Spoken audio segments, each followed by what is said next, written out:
Muy buenas, queridos amigos de Televida. Comenzamos un nuevo programa de pastores con olor a oveja. Hoy tenemos un programa estupendo. Vamos a hablar de la vocación sacerdotal, de la formación en el seminario. Para eso tenemos con nosotros a nuestro querido amigo, el padre Miguel Ángel Cabrera. Muy buenas. Muy buenas para todos. ¿Cómo estás? Muy bien, gracias a Dios. Una alegría tenerte aquí con nosotros. Vamos a prepararnos para este momento y comenzamos con su programa Pastores con olor a ovejas.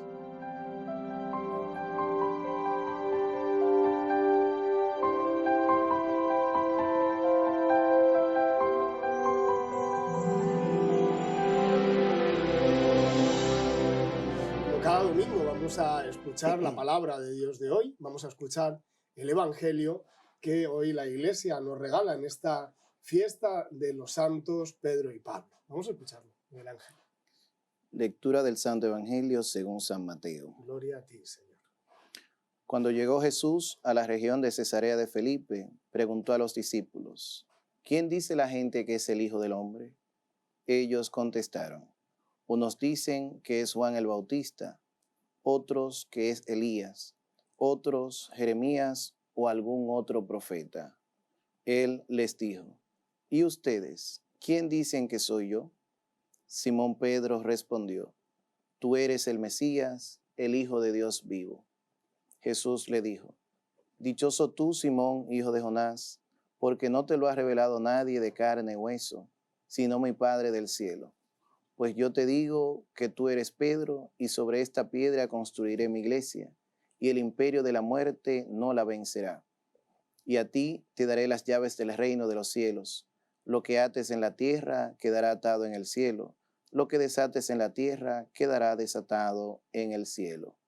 Palabra del Señor. Gloria a ti, Señor Jesús. Un evangelio parecido al de la semana pasada, pero parece que el final es distinto, porque es otro evangelista, ¿verdad? Estamos hoy en esta fiesta de los santos Pedro y Pablo, y aquí vemos el primado de Pedro, ¿verdad? Tú estudiaste patrología. ¿Qué es eso de la patrología? Porque parece una mala palabra. No. Bueno, la patrología o patrística, en este caso yo estudié teología patrística, es el estudio de los padres de la iglesia. Eso quiere decir que nosotros miramos hacia atrás la tradición, miramos los que primero pudieron reflexionar sobre la fe. Los padres de la iglesia, por ejemplo, los que la gente más conoce a San Agustín, que ha escuchado hablar de Tertuliano, que ha escuchado hablar de los padres Capadocios, que ha escuchado hablar de Orígenes. Nosotros entonces estudiamos y desde aquí también podemos tener una visión de la iglesia, de lo que es la iglesia actual. Entonces, estos primeros teólogos, diríamos, ¿verdad? Sí, claro, claro. Son los que de algún modo nos enseñaron a todos los cristianos a leer la Biblia. Entonces, ¿qué es lo que, cómo podríamos entender, ya que tenemos aquí un experto, ¿verdad? El padre Miguel Ángel, cómo podemos entender o cómo nos enseñan los padres sobre esto que dice, porque hoy estamos hablando del primado de Pedro sobre los demás apóstoles y por tanto estamos hablando del Papa como una figura fundamental. Y esto es lo que viene relatado aquí, pero a lo mejor los padres nos dan alguna luz que no conocemos, ¿no? ¿Qué nos...?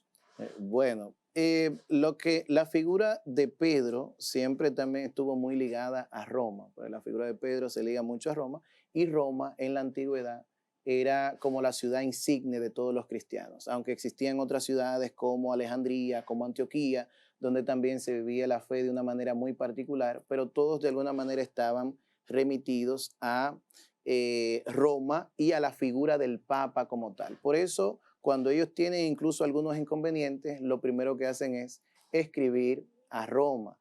Incluso en el concilio de Nicea en el 325 y luego más adelante en otros concilios, la disputa era cuál era la segunda ciudad religiosa más importante, pero la ciudad de Roma nunca se puso de lado, nunca se dudó. Y eso en parte es por lo que dice este evangelio. Totalmente. O sea, tú eres Pedro, sobre esta piedra edificaré mi iglesia y el poder del infierno no la derrotará. Totalmente. Y pienso que algo muy importante a resaltar también en esto que dice aquí, en la figura de Pedro y de los demás apóstoles, que en ese momento Pedro y los demás apóstoles también tenían esta misión.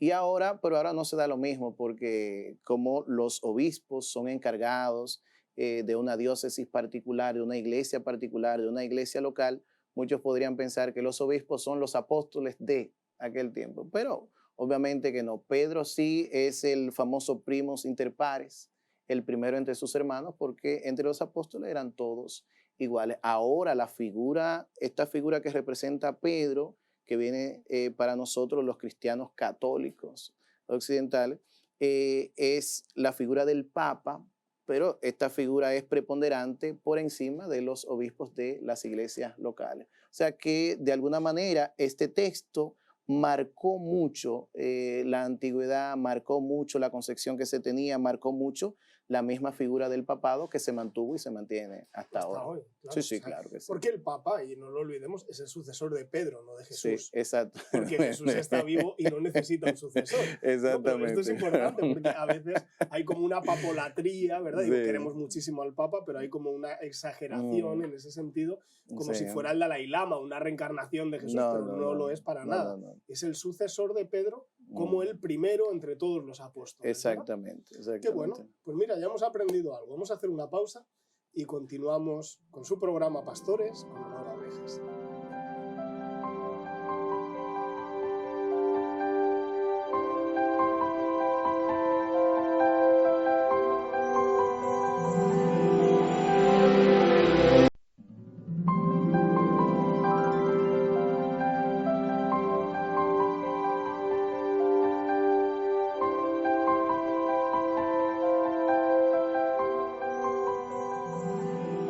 Continuamos con su programa Pastores con olor a ovejas y hoy hablando de la vocación sacerdotal. Padre Miguel Ángel, tú eres formador del seminario, ¿verdad? Sí.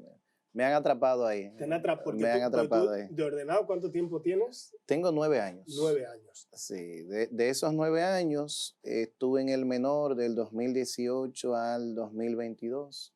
Ahí hice una pausa, estuve fuera del país. Y entonces ahora cuando volví en el 2024 me volvieron a enviar para el seminario. En este caso, el seminario mayor. Sí. ¿Y eres profesor también? Sí, profesor también. ¿De patrología? No soy profesor de patrística por ahora, porque ya es una cátedra que tiene ya uno de los profesores que ya tiene mucho tiempo dando la materia, pero sí colaboramos con otra área de la teología, método teológico y bueno, lo que se necesite de vez en cuando. Entonces, y formador del seminario. Entonces, yo tengo aquí pensadas varias preguntas, porque claro, mucha gente se pregunta, el seminario... Que sean fáciles, por favor. El seminario es como ese lugar, ¿verdad? Misterioso, es como el Hogwarts, ¿verdad? De la arquidiócesis, donde se preparan los futuros sacerdotes y pensamos como en cosas a veces un poco curiosas de la vida del seminario. Sí. Un lunes por la mañana.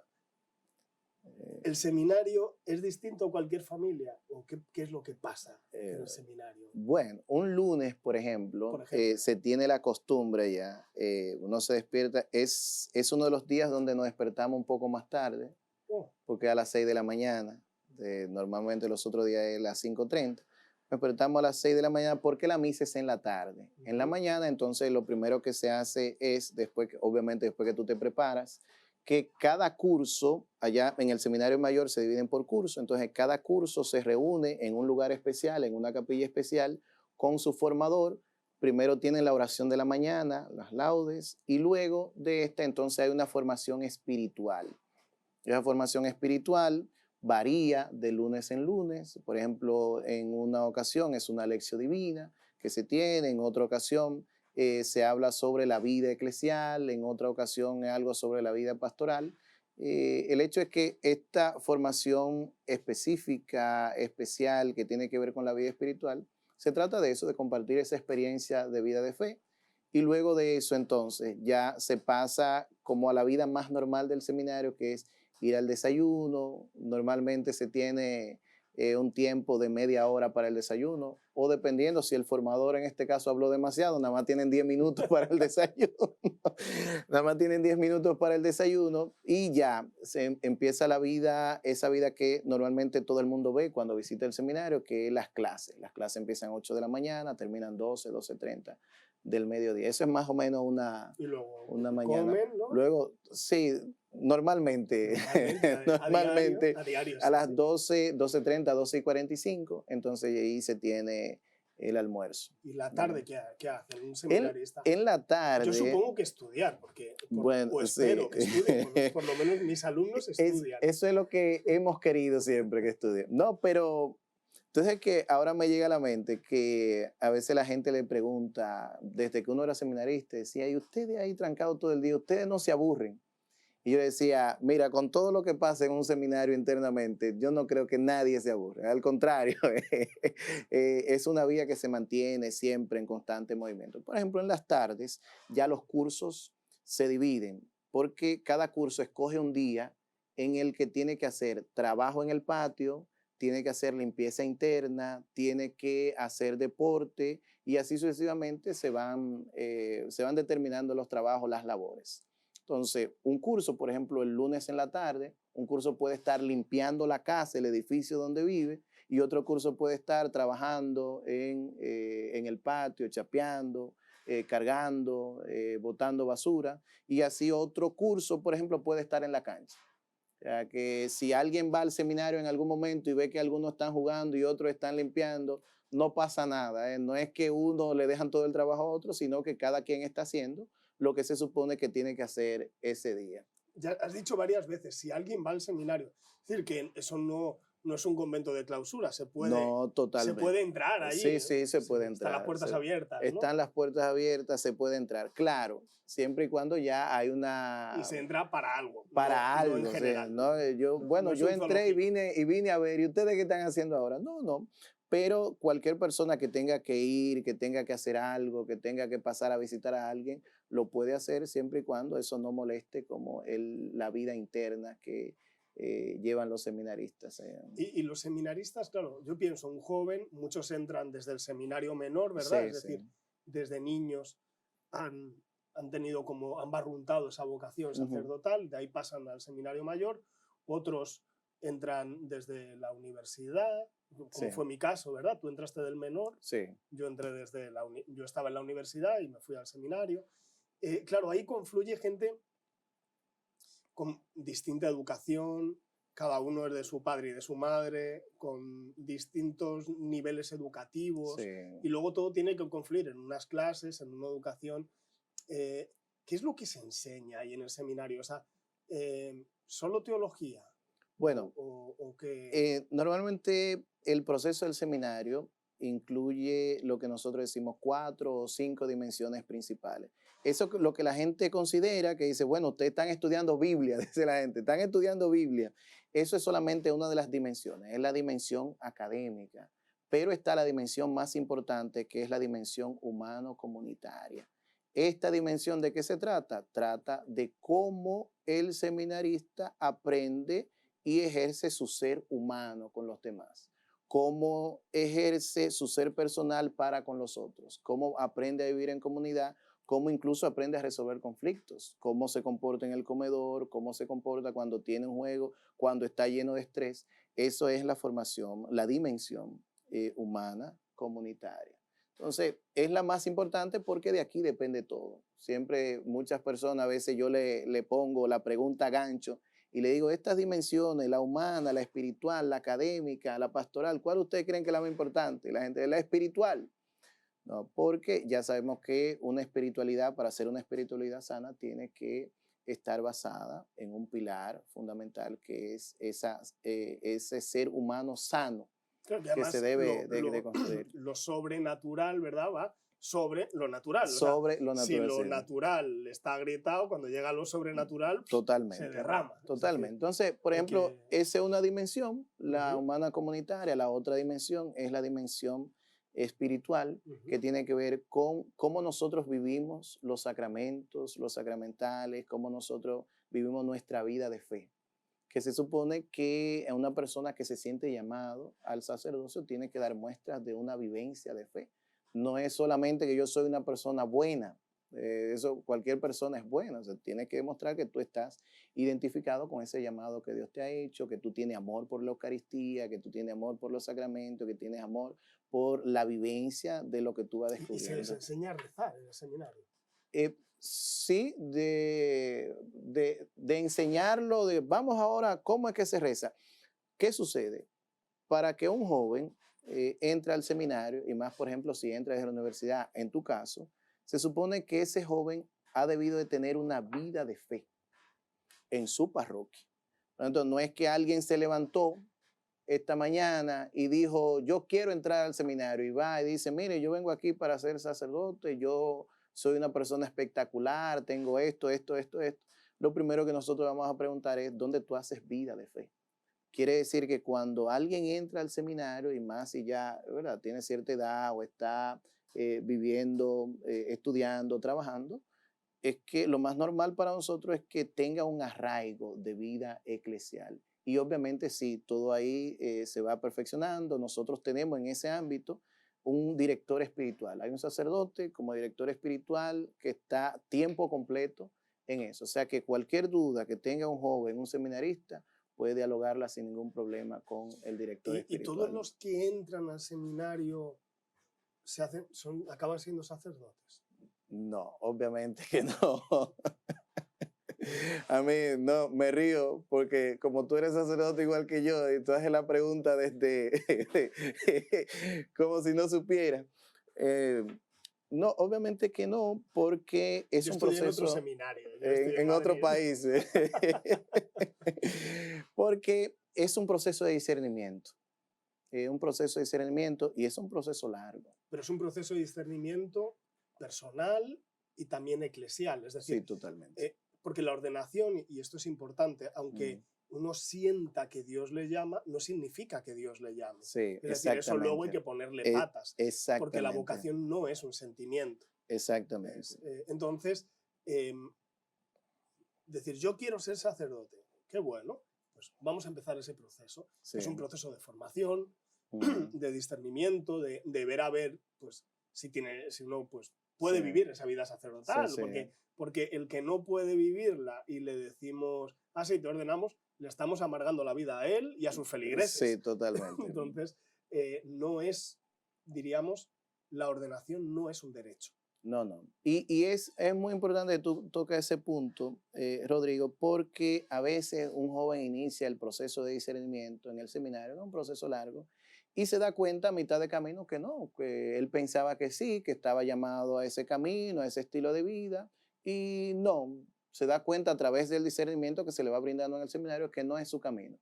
Y muchas personas podrían mirarlo y verlo y dice, ese fracasó. No, no, no fracasó, todo lo contrario. Nosotros nos alegramos porque ese joven descubrió su vocación y descubrió que no estaba llamado para eso, a pesar de que sigue siendo cristiano, de que sigue siendo una persona entregada, pero esa no es la manera a la que Dios le está llamando a vivir su vida cristiana. Por lo tanto, cualquier joven que usted conozca que estuvo en el seminario, que ya no está, que inició una vida, una joven que inició la vida religiosa, que ya no está, siempre agradecerle, ¿verdad? Por ese paso, esa decisión, pero sabiendo que es parte de un discernimiento, que, bueno, en el proceso se van dando cuenta que sí, que no, y eso es parte del crecimiento humano. Eso es buenísimo, porque ahí sucede, sobre todo en algunas etapas de la juventud, que tener un encuentro fuerte con el Señor se confunde con la vocación al sacerdocio, porque decimos, yo quiero entregarte mi vida, pero entregarte mi vida no es ser cura, entregarte mi vida es entregarte mi vida. Y luego ya veremos dónde, ¿verdad? Entonces, y el seminario,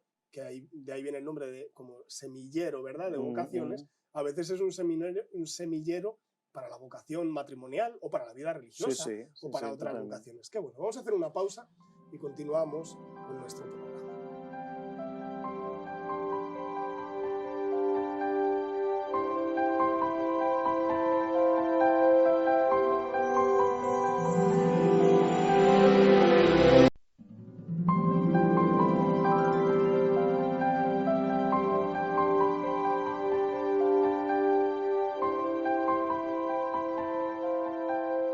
Continuamos en Pastores con olor a oveja con el padre Miguel Ángel Cabrera, formador del Seminario Pontificio Santo Tomás de Aquino. Ya hemos hablado de varias cosas, ¿verdad? En la vida del seminario nos has dicho que hay 4 dimensiones, la humana, la espiritual, la académica y la pastoral, ¿verdad? Sí.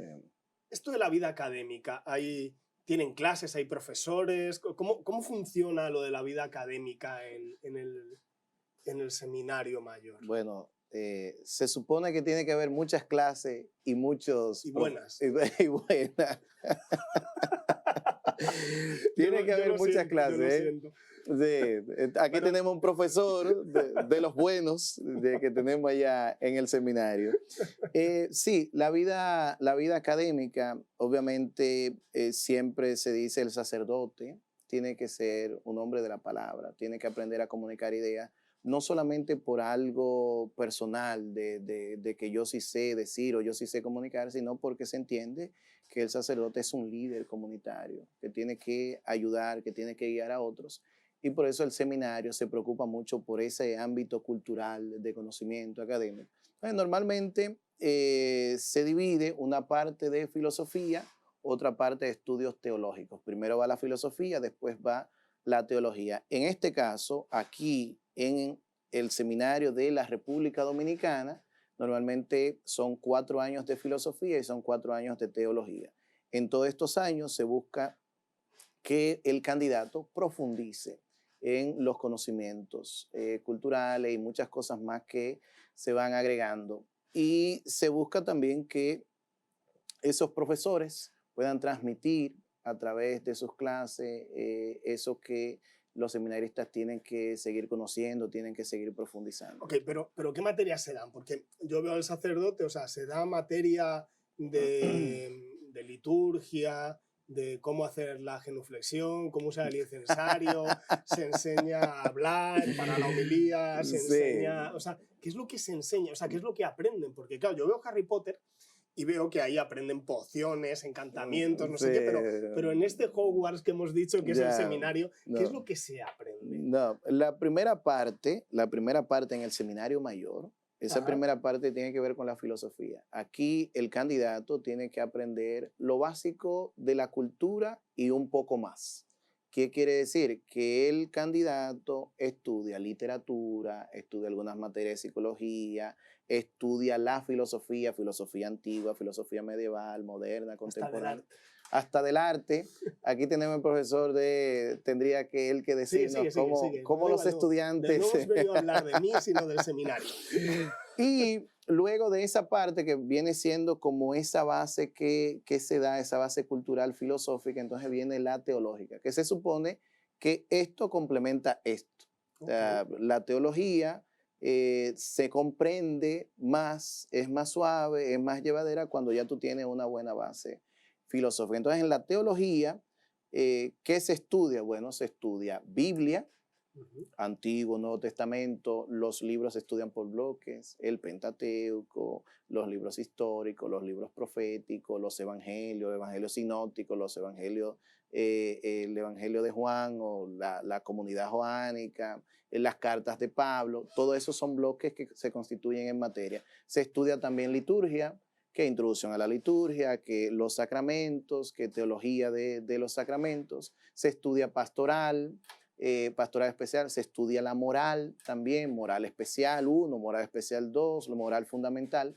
O sea que se trata de dar una panorámica general de las cosas, de los fundamentos de nuestra iglesia. Pero son carreras universitarias. Totalmente, decir, sí. Son licenciado en teología, licenciado en filosofía, o sea que no son talleres. No, o sea, para nada. Son estudios serios, sistemáticos. Son estudios serios en los que ellos tienen que ir pasando de grado. O sea, no es simplemente, bueno, yo asistí a este taller. Y el que se quemó, se quemó. No, el que se quemó allá. Tendría que repetir. ¿Y la vida pastoral? Porque, claro, un sacerdote al final, luego nos ordenamos, ¿verdad? Y en el momento en que, después de haber estudiado muchísimo, nos quemamos las pestañas estudiando, pero vamos a una parroquia. Es decir, también tiene que haber una formación para esas cosas prácticas de la vida pastoral, de la parroquia, de la señora que viene a hablarte, de cómo confesar, de cómo atender a la gente, de la catequesis, etc. ¿Cómo se forman en esa pastoral? Se va dando en el seminario mayor, se va dando una inserción gradual.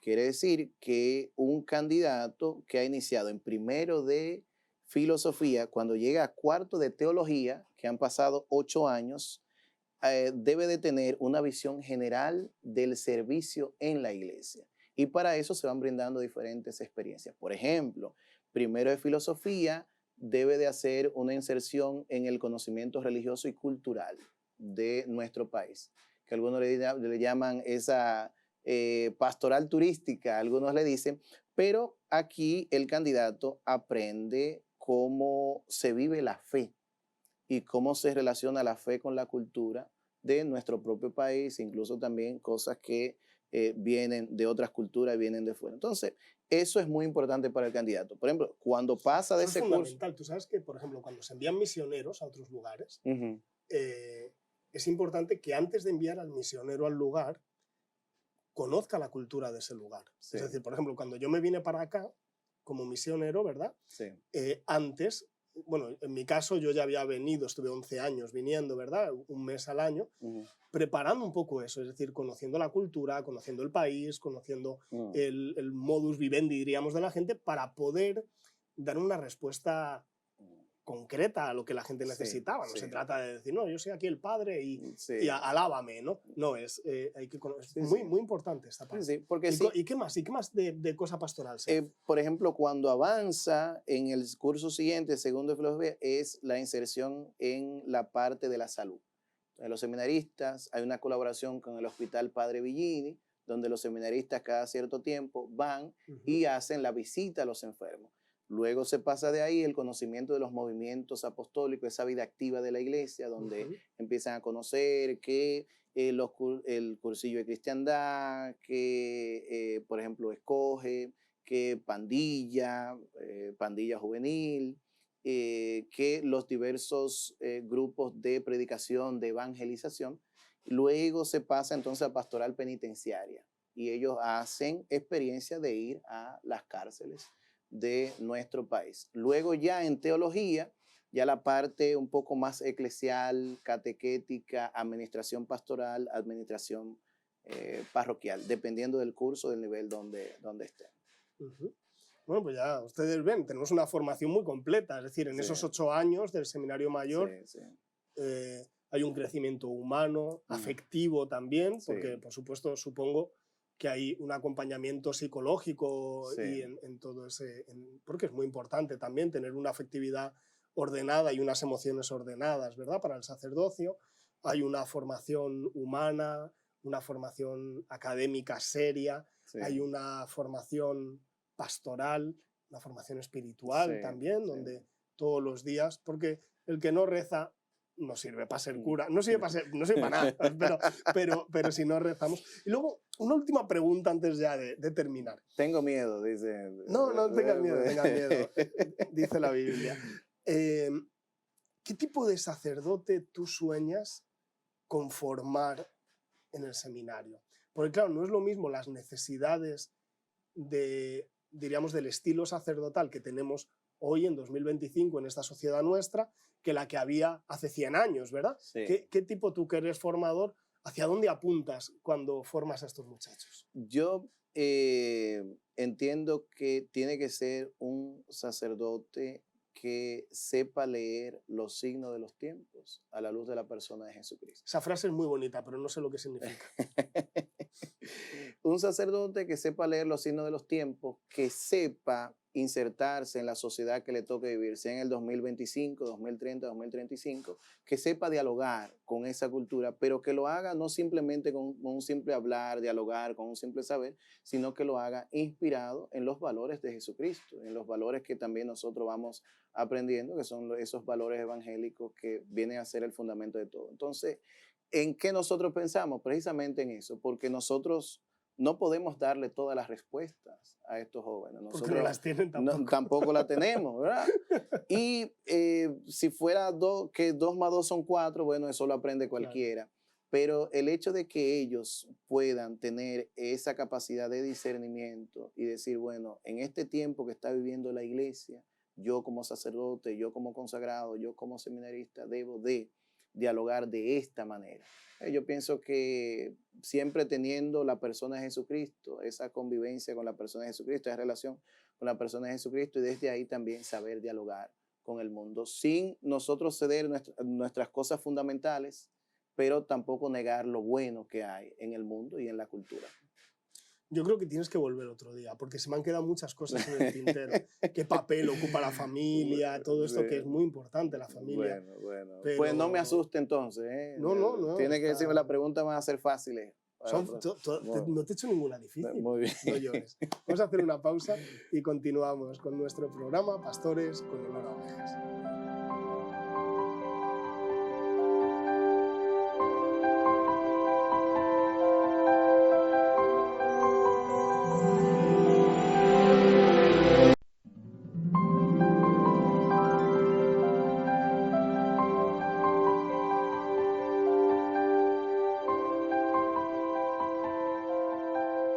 Y ya casi finalizando nuestro programa de Pastores con olor a oveja, vamos a hacer un repaso de las actividades eclesiales que han sucedido en nuestra arquidiócesis de Santo Domingo.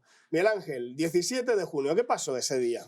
Bueno, el Instituto Nacional de Pastoral realizó el Preencuentro Nacional de Pastoral. Durante este Preencuentro Nacional de Pastoral, las palabras de bienvenida estuvieron a cargo de Monseñor Santiago Rodríguez, obispo de San Pedro de Macorís y presidente del INP, que indicó que el objetivo del encuentro es fortalecer el espíritu de unidad y servicio en las diócesis, discerniendo los signos de los tiempos y los caminos de comunión que renueven la misión evangelizadora de la Iglesia. Ahí estamos viendo las imágenes, cómo está todo el grupo, ¿verdad? Ahí en Sefijufa, todos reunidos, celebrando la Eucaristía, qué maravilla. También tenemos el 21 de julio, la Iglesia, fue una gran celebración de toda la Iglesia en todo el país porque se celebraron las bodas de plata, es decir, los 25 años de la ordenación sacerdotal de 25 sacerdotes. Sí. Se celebraron en la Catedral Primada de América y ahí presidió Monseñor Tomás Morel, obispo de La Vega, que es uno de los de ese grupo de los 25 que se ordenaron. También Monseñor Santiago Rodríguez, el obispo de San Pedro, es de esa promoción. Y ahí se juntaron casi todos para celebrar esa gran fiesta jubilar, y ya estuvimos, ¿no? Decía Monseñor Morel, esa vocación que inició con una pequeña semillita hace un buen tiempo, cada uno con su historia, ha ido germinando y creciendo. En 25 años continuamos diciéndole sí al Señor para iluminar con nuestras vidas, con nuestros testimonios, con nuestra ayuda espiritual y humana en el acompañamiento al pueblo de Dios. Una gran celebración de gozo y preciosa que tuvimos. Y también muy interesante que luego cada uno de estos sacerdotes también hizo una celebración particular en sus parroquias. El martes pasado fue. El martes pasado. Que era el día de la... Exactamente, que el 24, día de San Juan. De San Juan Bautista. El día 22, ¿qué pasó? Bueno, UNILCA, que es la Unión Nacional de Instituciones Laicales Católicas, celebró su jubileo arquidiocesano en unidad y esperanza. Bajo el lema Un solo espíritu, muchos dones, una misma esperanza. La jornada inició a las 5 de la tarde con una apertura encabezada por Monseñor Francisco Soria, también Monseñor José Amable Durán y Monseñor Benito Ángeles Fernández, y cientos de miembros de las diversas comunidades laicales, quienes caminaron simbólicamente como peregrinos de la esperanza en la Catedral Primada de América, celebrando la riqueza y diversidad de carismas presentes en nuestra iglesia arquidiocesana. Qué belleza, ¿eh? Toda la catedral llena de gente de distintos movimientos. Estamos viendo ahí un montón de fotos, ¿verdad? Sí. De focolares, heraldos del Evangelio, misioneros de María Inmaculada, son esos ahí están, con las lecturas y con Monseñor José Amable Durantineo. Qué cosa tan bonita, ¿verdad? Ver la iglesia llena de realidades vivas de la iglesia, de gente entregada al Señor, lo que hablábamos ahorita. No solo nos entregamos a Dios siendo curas, sino que nos entregamos a Dios dándole nuestra vida. También el día 23 de junio fue en la celebración. Ahí estuvimos junto con toda la curia arquidiocesana de los 25 años de la ordenación sacerdotal de nuestro provicario, el padre Carlos Abreu, provicario general de la arquidiócesis de Santo Domingo. Ahí lo tenemos celebrando con Monseñor Francisco Osoria, Monseñor Benito Ángeles, y ahí estamos todos los demás miembros de la curia arquidiocesana. Ayer fue una celebración muy bonita, muy sencilla. ¿Esto fue en el arzobispado? Eso fue en el arzobispado, sí. Ah. Fue el lunes pasado y el martes celebraron todos los demás, pero la celebración del padre Carlos fue el lunes. Okay. O sea, que fue una celebración muy bonita en la que también, obviamente, como vicario general de la arquidiócesis, quiso acompañarle nuestro arzobispo y también Monseñor Benito Ángeles, con el que compartió mucho tiempo el padre Carlos en la conferencia del episcopado dominicano, cuando él trabajó en la secretaría. Era secretario. Eso sí, es. sí. Y luego tenemos también una actividad próxima, ¿verdad? Para el próximo 20 de julio, el Family Fest de Cefi Jufa. Ahí tenemos el afiche, los 15 años de Cefi Jufa. Será el domingo 20 de julio de este año, obviamente, comenzando a las 9 de la mañana. Será un día pues, lleno de aventuras, de juegos, bazar, comida, alegría en familia para fortalecer lazos entre todas las generaciones, con muchas actividades para grandes, para niños, para todo el mundo. Las boletas de los adultos son 300 pesos, que es la entrada más una rifa, y los niños solo 150 pesos por persona, que obviamente tienen la entrada, y los juegos. Si quieren más información, pues en el 829-257-5070 pueden tener toda esa información o llamando directamente, obviamente, allá a Cefi Jufa. Muy bien. Y ya está, Miguel Ángel, oye, muchísimas gracias. Bueno, o sea, agradecido Yo por la creo invitación. que, oye, me ha encantado. Qué bien lo pasamos. Por la invitación. Ha sido un buen conversatorio, ¿eh? Ha sido un buen conversatorio. Bueno, y te agradezco a ti, al padre Kennedy también por la invitación a compartir esto que las personas saben y que a veces también siempre necesitan cierta... Y a veces creen saber y no saben. Quieren saber y no saben. Por eso estamos aquí para hacer esa retroalimentación de ciertas cosas. Qué bueno, pues si nos das la bendición, sí, claro que concluimos. sí. Y le invitamos siempre a todos a seguir orando siempre por las vocaciones, a la vida sacerdotal, a la vida consagrada, a apoyar a los sacerdotes que ustedes conocen, apoyar a los seminaristas, a las religiosas, siempre brindarle esa mano amiga, darle, ¿verdad?, esa palmada de ánimo si son de su parroquia para que ellos puedan continuar cumpliendo su misión.